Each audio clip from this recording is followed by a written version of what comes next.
Alright, welcome back everyone, it's your Code King Zaf here. It's time for an updated Battlefield time guide for the Cursor and EIBERG. We are now on Season 13, which is honestly a shock. Time does fly, but let's jump in. Let's cover two builds. One is very pay to win, but the other one is a bit more friendly, a little bit more diverse, so I do want to jump in, cover both builds that way. You can get a solid time, of course. But very quick everyone, if you want a bunch of brand new juicy codes that are coming out very soon to jump in and support us or resport us for the brand new supporter season. Yes, we are on season 12 of the support program, so jump in, go to the link down below and press that juicy red support button. You press that, press yes, and you're done. Then you wait. We'll have a bunch of brand new codes sent to you very soon to the My Patreon website. The brand new codes will come out in the next few days, so don't miss out. We're talking essence zones and more, 2,000 essence, very juicy, so don't miss out on the benefits that are headed your way. And a big shout to my boy X. It is thanks to them we have all these guides right here, the GOAT of the Battlefield time. And a big shout to you, the first comment on our last juicy video.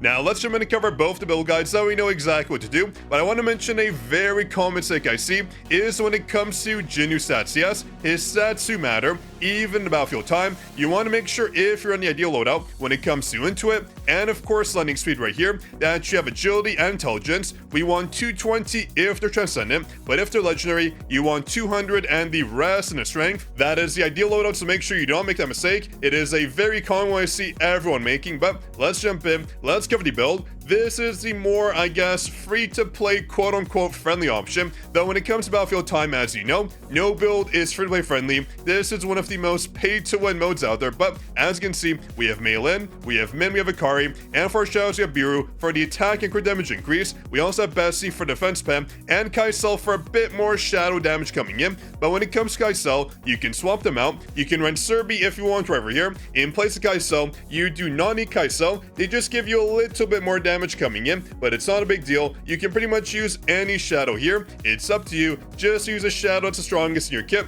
to make sure you get a bit more shadow damage coming in. But when it comes to build, as you can see, for the RFX set's very standard. We have the toughness set and obsidian set on JINWOO to make sure he has 100% crit rate. That is what we want for consistent runs coming in. But make sure when it comes to obsidian to make sure your mana does not fall under the 40% mark. I'll talk about it in this run. You want to make sure you use your base attacks between the phases to increase your mana pool. Otherwise, you won't have mana and you'll fall under the 40% mark, reducing your overall damage. Not ideal. We have, of course, our Spore Hunters. We have Guardian. We have Soul's Blessing, Noble Sacrifice, Carrick Wish, and the Blasting Sound on Akari. This is the ideal loadout. You cannot use Isla for this one because we have the Dark Venus, right? If you use Isla, or if you use any Dark Hunters or Wind Hunters, your damage will drop because you get nerfed in this mode, so keep that in mind. When it comes to Battlefield time, you never want to use the weakness elements, otherwise you'll get a debuff applied, which is not ideal. For our skills, as you can see right here, we have a very interesting skill loadout. We have this right here when it comes to Earth Shock, giving us bonus crit damage, which is very nice. We do not use this skill for this run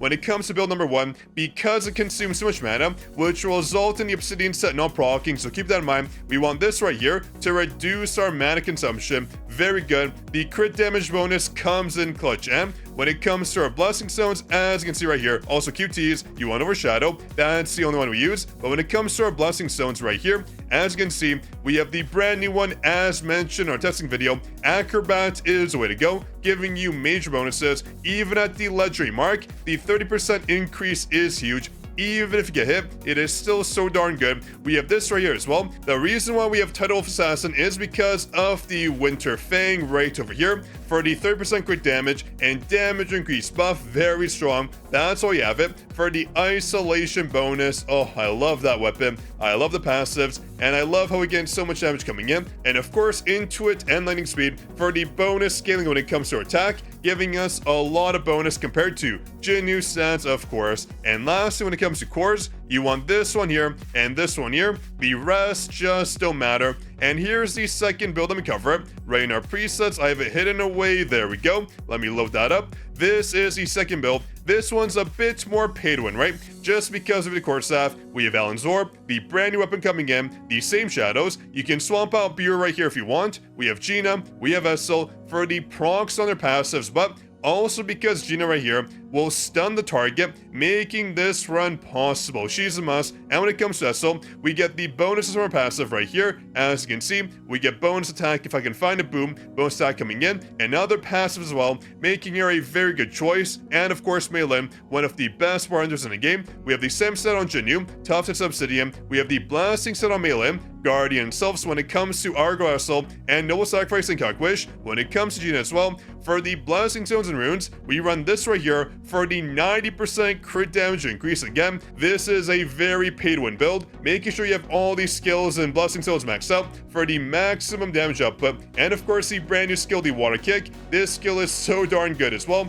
And when it comes to our QTs, they don't matter because we just use our skills to basically one-shot the boss. And of course, when it comes to our Blessing Stones, you want these right here to ensure you get the most damage coming in. Just like the previous build, we use Acrobat, we have Intuit, we have Lightning Speed, and of course Boss Slayer for a bit more damage coming in, which will make this run absolutely perfect. And do not forget, aggressive defense is a must to proc the shields coming in, otherwise Jinwoo will not have any shields and his damage will be reduced. But that covers the build and the cores right here. Copy this one here, and copy this one here, and these two if you want for Gina and Essel for minuscule amounts of damage coming in. But that's the build. Let me jump in and cover the runs, that way you know exactly what to do.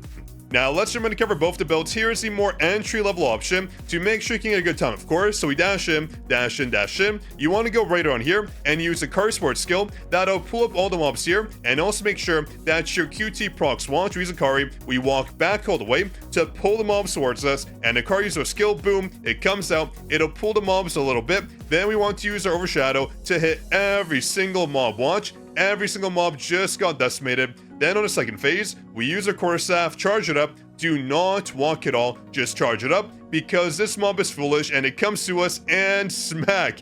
Beautiful. We also use Meilin to proc the passives, as you can see. For the passives and also bonus elemental wings damage increase from the Self Blessing set. Then what you want to do is spam your base attacks. Watch, we spam right here to build up our mana. And then right here, just before the phase goes away, use your Earth Shock skill to get the crit damage coming in. Yes, I use it. Watch it carefully. I'll show the cooldowns right over here so you can see what happened because we need the crit damage bonus to make sure EIBERG dies right away. Watch it carefully right here to the cooldowns. You can see we have the cooldown activated. Beautiful. Now, what you want to do is use your shadows right away and then shadow step after you spam your base attacks. Watch, we spam right here, basic attack, then you want to use shadow step right around here. What I do is I dash one more time though, because this will petrify you, which is very annoying. So what you want to do is shadow step, then dash out, then use min, then use the kick right here. This skill deals so much damage. Watch, 10% on their HP bar. Beautiful. Then what you want to do is use a Winter Fang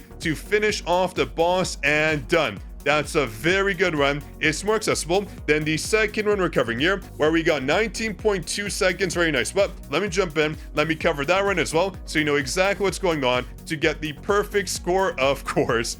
Now, when it comes to second build, as you can see, it's pretty much the same. We dash again, and we dash once more, and we use Melee Sports skill. That'll make sure we get bonuses coming into our attack and more with the Blessing set as well, giving us the 20% damage increase. Then what you want to do is walk back and save your Allen's Orb and use it right here. It'll hit every single mob as they bunch together. Beautiful. Oh, instant, right? Then the second phase comes in. You want to charge your quarterstaff. This will hit the mob that runs to us. What a foolish mob, and easy. Done. Now what you want to do is spam your basic attacks to build up your mana, and then use the EIBERG skill for the crit damage increase. You can't see it. Boom, you saw that right there. Let me go back so you can see it. Watch it cooldown 20 seconds. We use it at the last possible millisecond to get the crit damage coming in and to increase our mana pool from those juicy basic attacks. Now, what you want to do when it comes to Curse EIBERG, same thing. Use your Shadow Step and then use Gina during the animation. So, shadows come out, Shadow Step, and use Gina right over here. She comes out, she'll stun the target, ensuring we can use our kick before we get petrified. Watch, we use that, the kick comes out, and it should one-shot the boss. Beautiful. That is what I want to see.